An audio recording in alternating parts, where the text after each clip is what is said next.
Plenário aprova a proposta que obriga a rede pública a oferecer exames de vista e de audição aos alunos do ensino fundamental. Aprovada na Comissão de Constituição e Justiça, a proposta que cria a Zona de Processamento de Exportação de São Luís.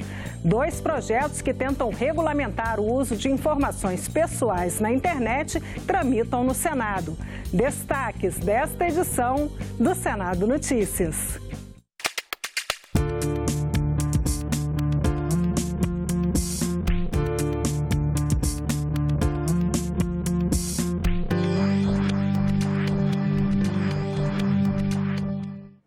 Olá, boa noite. O Senado concluiu a votação em plenário da proposta que obriga a rede pública a oferecer exames de vista e de audição aos alunos que entram no ensino fundamental.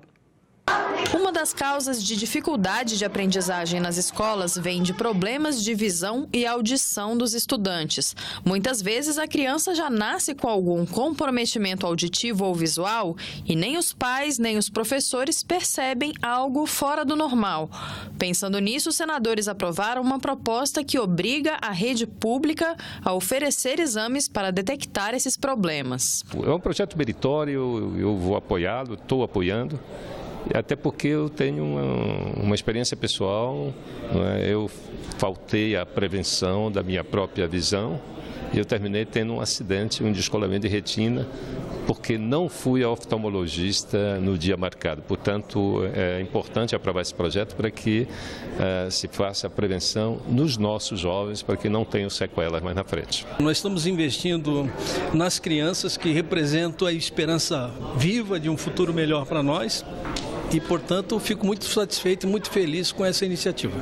Na semana passada, o plenário havia discutido e aprovado a matéria em primeiro turno, mas ela precisou de mais uma sessão de votação, porque o texto foi modificado e virou um substitutivo. Ele volta agora para a análise dos deputados.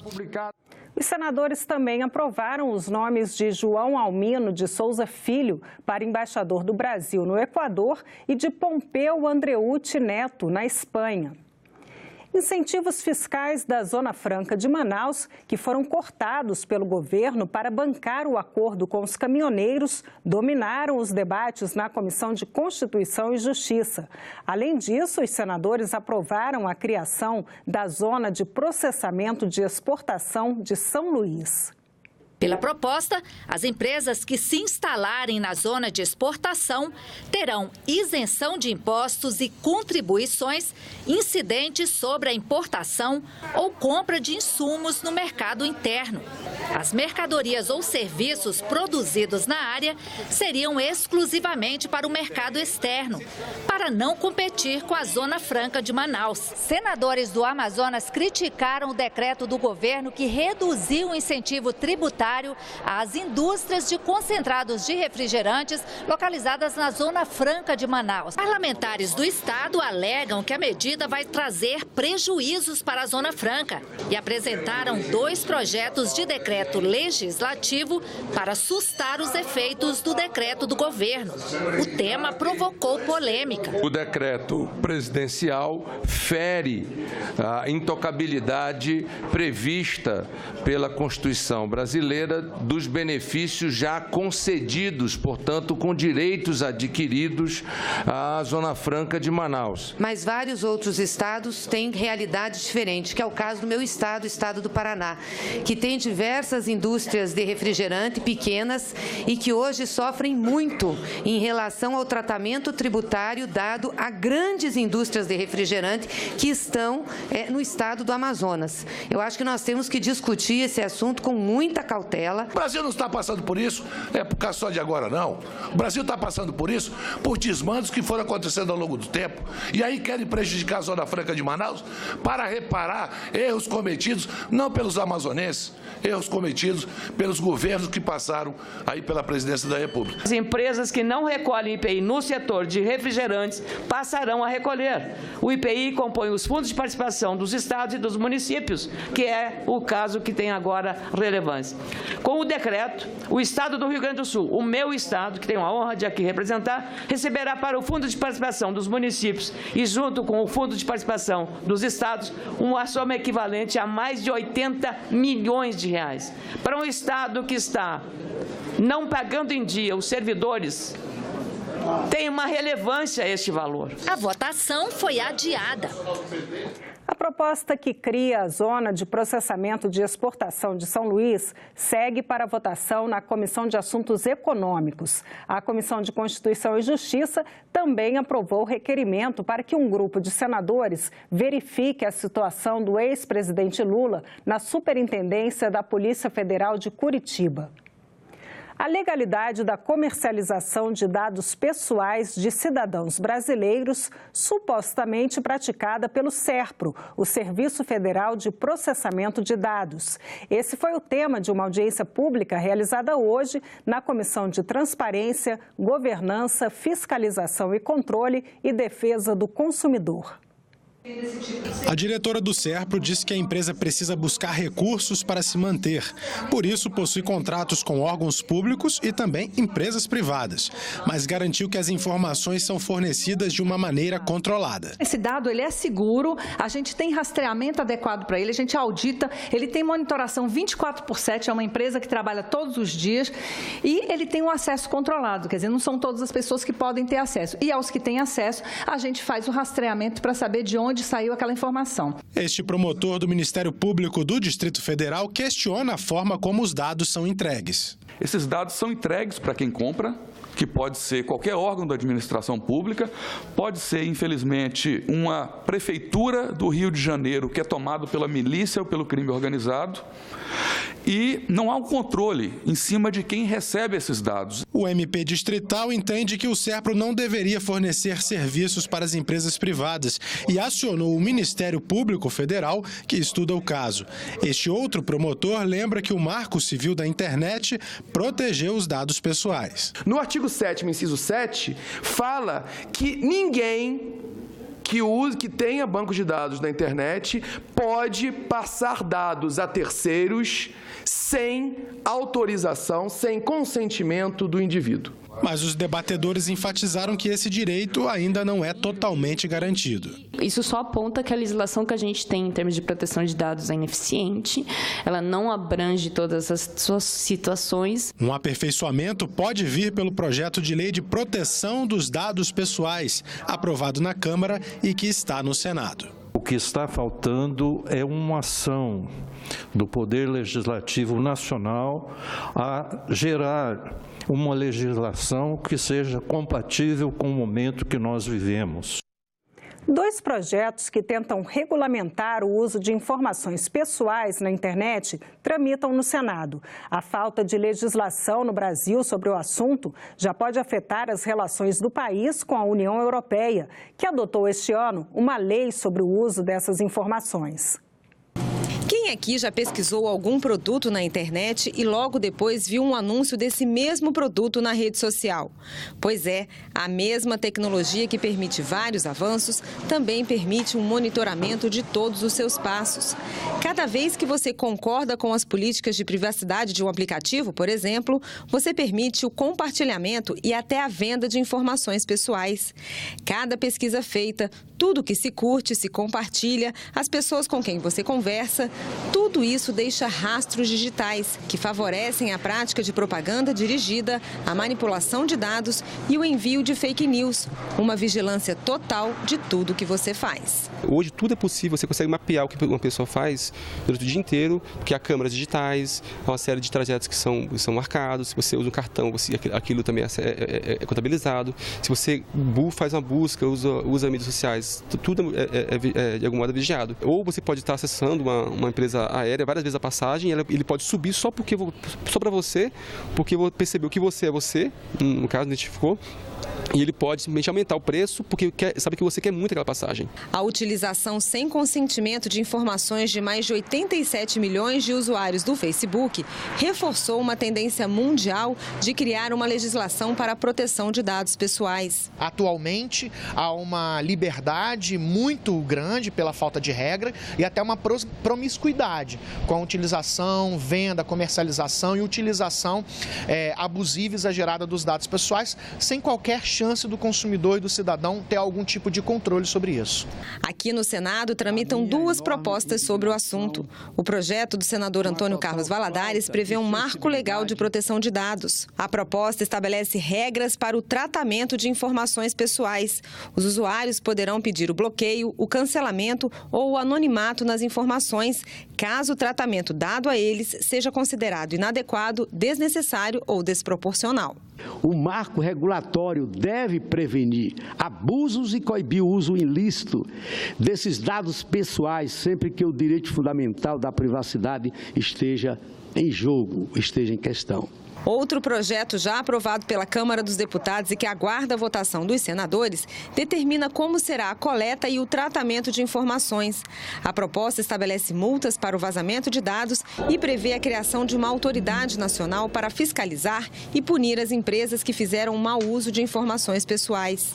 Especialistas alertam que se o Brasil não aprovar rapidamente uma legislação sobre o assunto, pode ter problemas até comerciais, já que a Lei de Proteção de Dados Pessoais, que entrou em vigor na União Europeia, prevê reciprocidade de tratamento nas informações que forem compartilhadas com outros países. Como o Brasil não tem até hoje nenhuma lei, isso pode prejudicar o tráfico de dados e informações com a União Europeia. Um dado só pode ser transferido, tratado em outro país, se tiver mecanismos legais e regulatórios iguais de proteção de dados equivalentes. Precisamos, em outras palavras, reforçar o equilíbrio entre privacidade e inovação. Nesse sentido, queremos conciliar os fundamentos das legislações europeias e norte-americana. A primeira tem evidente protagonismo pró-consumidor, enquanto a segunda tem destacado foco na inovação pró-iniciativas de mercados. O projeto de lei do Senado 330 de 2013 e o projeto de lei da Câmara 53 de 2018 tramitam em conjunto e aguardam votação na Comissão de Assuntos Econômicos. Das redes sociais para o plenário de uma das comissões do Senado. Um flagrante de preconceito foi criticado durante os trabalhos desta quarta-feira. E os senadores da Comissão de Assuntos Sociais também modificaram o SUAS. Você sabe o que significa essa sigla? Veja na reportagem de Fábio Henrique Guimarães.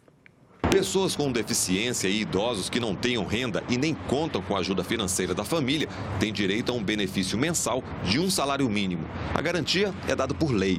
É o Estado protegendo o cidadão em situações de vulnerabilidade. E todas as ações são garantidas por uma política pública conhecida como SUAS, o Sistema Único de Assistência Social. Os senadores querem que o programa passe a ter uma identidade visual, uma marca, que reforce o que já é garantido pela legislação.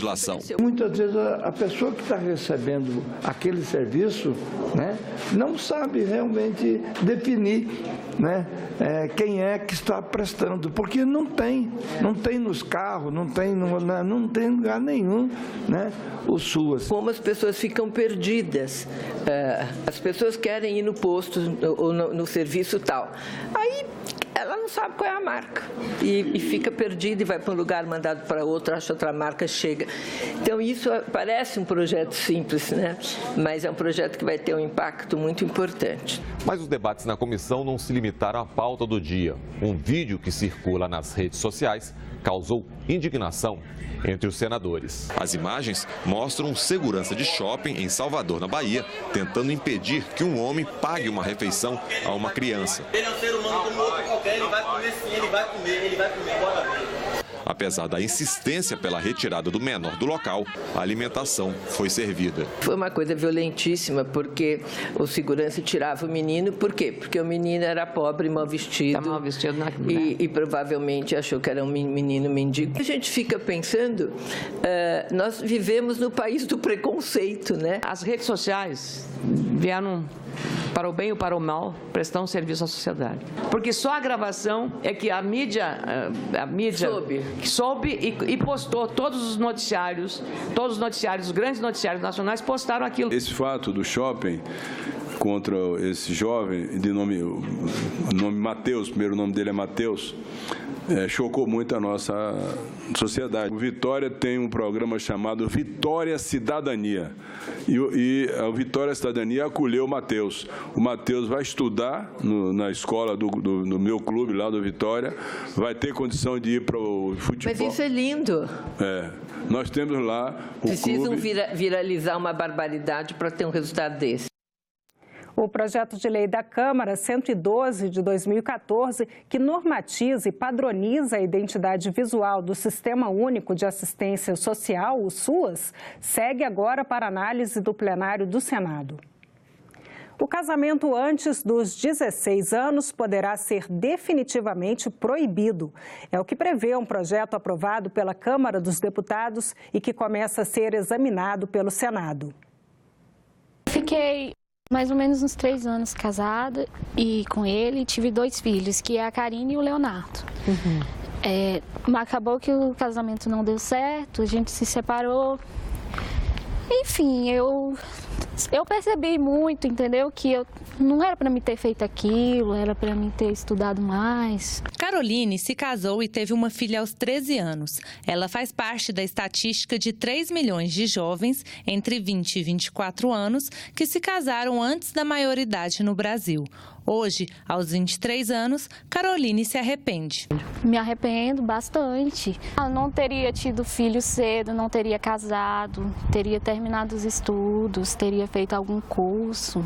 Agora eu espero terminar totalmente os meus estudos, fazer uma faculdade para conseguir um trabalho melhor, para que meus filhos não venham passar por o que eu passei. De acordo com o estudo da ONU e do Banco Mundial, 36% das mulheres se casam antes dos 18 anos no Brasil. Maranhão e Pará têm os maiores índices de casamento infantil. A maioria deles é informal. Esta psicóloga explica as consequências do casamento precoce. Elas acabam se afastando da escola, abandonando a escola ou atrasando muito o processo de escolarização. Ela antecipa vivências que o corpo dela não está preparado para isso. Geralmente vem a maternidade e aí o corpo vai sofrer com isso. Além disso, ela vai ter que cuidar de uma criança. Além disso, geralmente casam com pessoas mais velhas que não tem nada a ver, não tem identidade cultural, não tem identidade afetiva, inclusive, às vezes é porque foi estuprada, então é porque de arranjo, ainda tem muito casamento de arranjo familiar. Então isso tudo tinha que ser debate nosso, debate nos espaços institucionais. O Brasil é o 4º país do mundo e o primeiro da América Latina onde mais acontece o casamento infantil. Hoje, o Código Civil prevê a possibilidade do matrimônio antes dos 16 anos, mas somente em condições excepcionais, como, por exemplo, no caso de uma gravidez. Mas essa realidade pode mudar. Um projeto já aprovado na Câmara dos Deputados e que começou a tramitar aqui no Senado proíbe definitivamente o casamento de menores de 16 anos. O processo de evolução dos jovens e adolescentes, ele, diferentemente do que se considerava no passado, é complexo e exige um amadurecimento tanto do ponto de vista psicológico quanto do ponto de vista biológico, né? Então, a recomendação de que não existam casamentos entre jovens abaixo de 16 anos, acho que ela é positiva. Se isso deve se transformar numa lei, eu acho que é mais complexo fazer essa discussão. É a ideia de você não atropelar a infância, o direito à infância. Nós queremos indicar um caminho, sinalizar para a sociedade que é preciso cuidar das nossas crianças, das nossas meninas, para fazer com que elas tenham o direito a ter a sua infância e adolescência tranquila. A paralisação dos caminhoneiros trouxe a público a discussão sobre a política de preços da Petrobras. Esse é o tema do programa Agenda Econômica desta noite. Veja na coluna da jornalista Antônia Márcia Vale. A paralisação dos caminhoneiros complicou a vida da maioria dos brasileiros, mas serviu para abrir a caixa preta do preço dos combustíveis e lançou uma pergunta no ar. A Petrobras pesou a mão no reajuste do preço do diesel e da gasolina? Ao contrário do que se dizia antes, somadas as parcelas da Petrobras, dos distribuidores e dos postos, alcançam mais de 70% do preço final do diesel e da gasolina. Em 2016, a empresa começou uma política de reajuste dos preços internos, de acordo com a variação do preço do barril de petróleo no mercado externo. Em abril deste ano, o litro do diesel e da gasolina custava o dobro do que custava em 2012. No Agenda Econômica de hoje, a gente passa essas contas a limpo com o consultor do Senado, especialista em combustíveis, Israel Lacerda. Eu espero você na Agenda Econômica. O programa Agenda Econômica começa logo depois do Argumento. E nós ficamos por aqui. Você pode rever as reportagens desta edição na nossa página na internet, senado.leg.br/TV. Fique agora com o programa Argumento. A convidada de hoje é a senadora Vanessa Graziotin. Muito obrigada pela companhia. Continue sintonizado aqui na TV Senado.